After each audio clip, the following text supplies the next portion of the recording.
જય સ્વામિનારાયણ. આજના દર્શન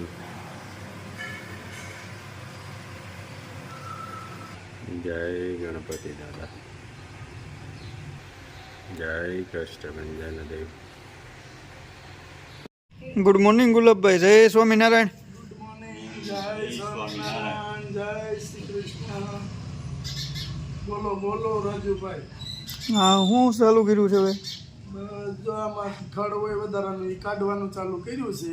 હા, આ વધારાનું બધું ઉપાડી લેવાનું, એટલે જે કાંઈ આપણે છોડવા રાખવા હોય ને એનો આમ પ્રગતિ સારી થાય એમ. કારણ કે આને આપણે કાઠિયાવાડી ભાષામાં નિંદામણ કહેવાય.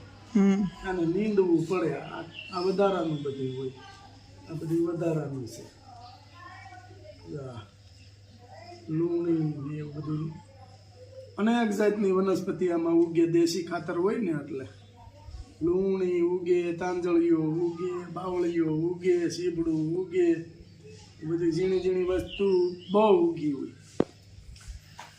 આંબલી ઉગે,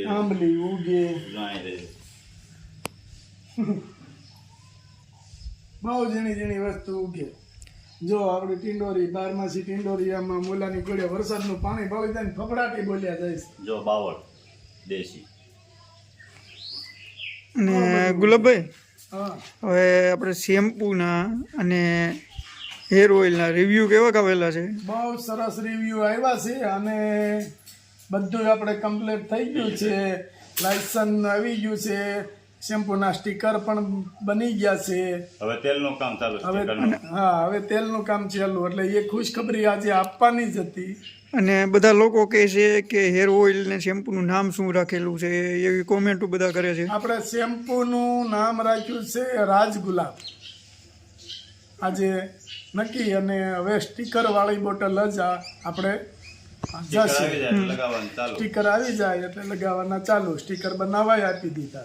હેર ઓઇલ અને શેમ્પૂ બેયનું નામ સેમ જ ને? સેમ. એક નામ ઉપર જ બધું. રાજ અને ગુલાબ. બધાનું કેવું હતું ને, બધાનું કેવું એવું હતું કે રાજ ગુલાબ રાખો, એટલે રાજ ગુલાબ રાખ્યું છે. કાંઈ વાંધો નહીં. જય સ્વામિનારાયણ. તો હું છે ભાઈ, બહુ માધ્યમ છે. 13 વખત સ્વામિનારાયણ ભગવાન સરદારમાં આવ્યા. હા, તમે નથી કહેતા માકડનો ઉદ્ધાર કર્યો. માકડનો ઉદ્ધાર. એમાં હું છે, એ જે એક જ ઘરમાં એક એવો છોકરો હતો, સ્વામિનારાયણ ભગવાનને માનતો હતો. બીજા હતા વૈષ્ણવ હતા. એટલે સ્વામિનારાયણ ભગવાન એ કે આ બધું નાટક છે ને આમને તેમને, એટલે સાઈન માકડવાળો ખાટલો આપ્યો હતો. અને પછી સ્વામિનારાયણ ભગવાને સાઈન એને ઓલા રાતે જોવા ગયા. સ્વામીએ કહે સમજો, એ કે આમ બેઠા હતા, એ કે માકડવાળો ખાટલો દીધો છે, આમાં તમે હું આમાં હુવે. ભગવાને સાઈન એવું કીધું. એટલે એ કે પછી એ તો બહુ ભગવાન છે ને, તો માકડનો ઉદ્ધાર કરી દે. એટલે ભગવાન સાંભળી ગયા. એટલે કે હવે તો માકડનો પરાણે ઉદ્ધાર કરવો પડે, નકર આમાં તો ભાઈ રાપડા ચડી જાય ને તો અક્ષરધામ નથી મળતું. એને ભલે માકડ તો કોકનું લોહી પીતા હતા ને અક્ષરધામ આપી દીધું. એના ભાગી છે ને. હા, એના ભાગી છે. પછી સ્વામિનારાયણ ભગવાને માછલાને બધાને સમાધિ કરાવી. બધા ઉપર મીડ્યા તરવા માછલા. અને માથે ઓલા ગીધડા એ વખતમાં બહુ હતા. એ તો ખાવા હાટો જકુંબા મળે. ત્યારે મુક્તાનંદ સ્વામીએ કીધું કે ભગવાન તમે હવે આને તમે અંદર પાણીમાં પાછા જવા દો, નકર આ બધા ખાવા મળશે તો આપણે પાપ લાગશે એમ. એટલે ગીધડા મળ્યા બધી આમ જકુંબા. તો ભગવાન આમ ચપટી વગાડે ને તો બધા માછલા પાછા પાણી વહી ગયા. એ કે આ માછલા બધા હરિભક્તો થાય અને બીજા સંત થાય, એવો સ્વામિનારાયણ ભગવાને એવું વચન આપ્યું. એટલે અટાણે સરદારમાં જે સત્સંગ છે ને, એવો દુનિયામાં ક્યાંય નથી. બહુ સત્સંગ એમ. એક કચ્છ ભુજમાં એવી રીતનું છે. કચ્છ ભુજમાં અને સરદાર એ હરિભક્તો અને સત્સંગ એની કોઈ વાત જવા ગયો. બાકી બધી ઓછું એમ. સ્વામિનારાયણ ભગવાને પોતે આપે. તો આ ઓલાની ગોળે કે આ તો સ્વામિનારાયણ ભગવાન વખતનું આવ્યું છે કે આ બધું નાટક છે એમ. મેં તો કીધું કે આ કળયુગમાં જ ચાલુ થયું છે, તો ભગવાન વખતનું આવ્યું આવે કે નાટક છે. એટલે કાંઈ વાંધો નહીં, જેને મોજ આવે એમ બોલે. ભગવાન તો છે ને ખાલી આમ ચપટી વગાડે તો સમાધિ કરે, ચપટી વગાડે તો બાર લાવે. રામાનંદ સ્વામી, મુક્તાનંદ, રામાનંદ સ્વામી ગાદી આપી ને સ્વામિનારાયણ ભગવાને, તે મુક્તાનંદ સ્વામી, બ્રહ્માનંદ સ્વામીની કોઈ માનતા નહોતા. કે આ સ્વામિનારાયણ ભગવાનની 20 વર્ષની ઉંમર, આ ચોકવડા કહેવાય કે આને શું ખબર પડે એમ. અને રામાનંદ સ્વામી તો ઉદ્ધવ અવતાર હતા, એને જ બધા માનતા હતા. ત્યારે રામાનંદ સ્વામી એમ બોલ્યા કે હું તો ડુગડુગીનો વગાડનારો છું, ખરા ખ્યાલ ભજવનારા તો હવે આવ્યા છે.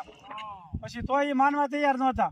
પછી આમ ચપટી વગાડીને મુક્તાનંદ સ્વામી બ્રહ્માનંદ સ્વામીને સમાધિ કરાવીને રામાનંદ સ્વામી એની સેવા કરતા હતા એવું બધું બતાડ્યું. કારણ કે રામાનંદ સ્વામી ધામમાં વૈયા ગયા 15 દી વૈયા ગયા પણ એને નજરે જોયું બધું.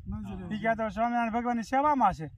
ત્યારે મુક્તાનંદ સ્વામી બ્રહ્માનંદ સ્વામી પગમાં પડી ગયા સ્વામિનારાયણ ભગવાન કે નહીં. રામાનંદ સ્વામી કહેતા હતી સાચું. પછી સ્વામિનારાયણ ભગવાનની ભગવાન માનવા મળ્યા. ત્યાં સુધી ભગવાન માનવા તૈયાર નહોતા. આવું આ સત્ય ઘટના બની ગયેલી છે. સત્ય ઘટના.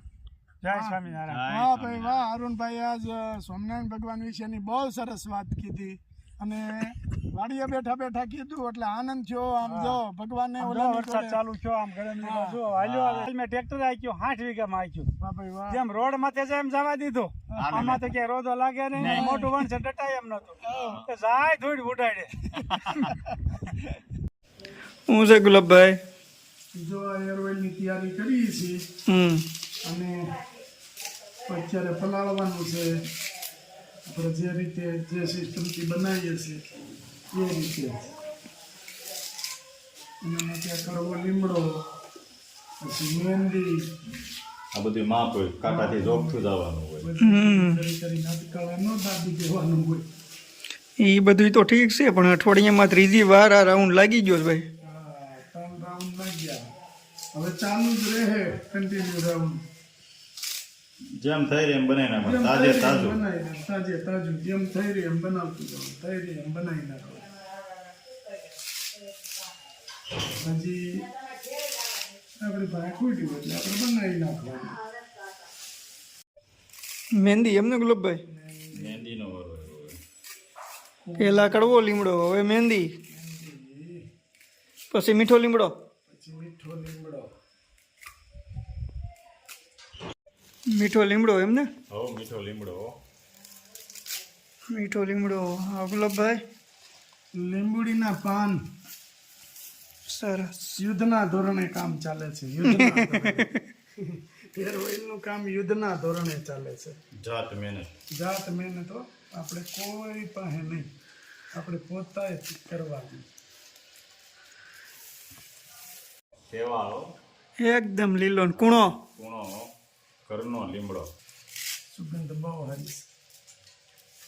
તલનું તેલ. તાલનું તેલ. ઉત્સવ ઓઇલ મિલ. જોઈ લ્યો આ લેબલ આપણે. ઉત્સવ ઓઇલ મિલ કાળા તલનું તેલ. બ્લેક તલ. હાલો શ્રી ગણેશાય નમઃ.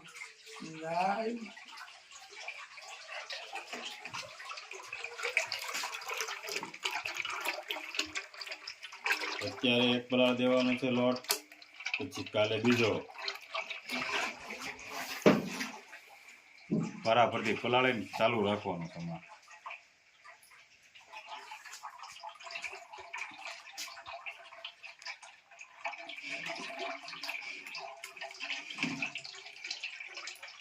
હમણાં દિવસ રાત મહેનત જ ચાલે છે નકરી.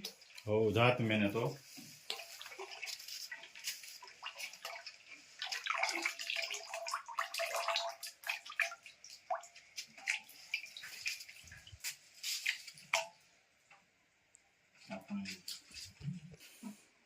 મિક્સવેલ.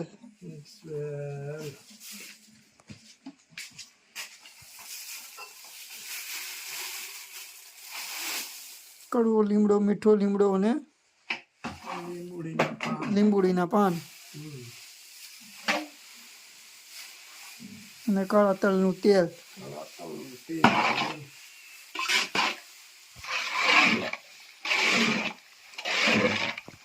એકદમ લીલો કલર હો ગુલાબભાઈ.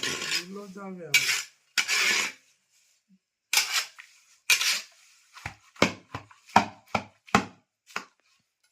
સુગંધ. અને કેટલું સવાર સુધી રાખવાનું કે કાલ રાત સુધી? કાલ રાત બપોર સુધી. કાલ બપોર પછી ઉકાળવાનું કરશું. હા શું છે ગુલાબભાઈ? ગુલાબના ફૂલ સૂકા. સૂકા ગુલાબના ફૂલ.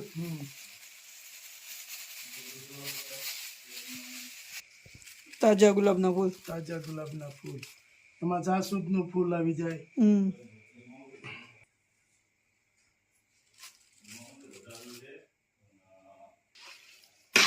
મિક્સિંગ. મિક્સિંગ.